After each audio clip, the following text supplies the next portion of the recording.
హనుమ సుందరకాండ అంతా అయిపోయిన తర్వాత రామచంద్రమూర్తి దగ్గరికి వెళ్ళి పరమ వినయంతో ఒక మాట చెప్పారు. తతో మయా వద్భిదధీన భాషిత శివాభిరిష్టాభిరభిప్రసాదిత జగామ శాంతిం మమ మైథిలాత్మజ తవాపి శోకేన తథాభిపీడిత అన్నారు. కంటికి పంటికి ఏకధారగా ఏడుస్తున్నటువంటి సీతమ్మకి నీ క్షేమవార్త చెప్పాను రామచంద్ర ప్రభువు.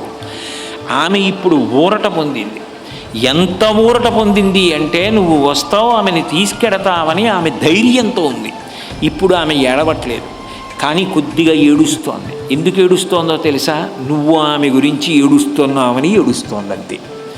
జగామ శాంతిం మమ మైథిలాత్మజ, నేను ఆ తల్లికి శాంతినిచ్చాను నా వాక్కులతో అన్నారు. ఎటువంటి సీతమ్మకి అంటే శ్రీరామాయణంలో జరిగినటువంటి ఆ ఘట్టం సనాతన ధర్మ వాంగ్మయంలో ఎక్కడా జరగలేదు.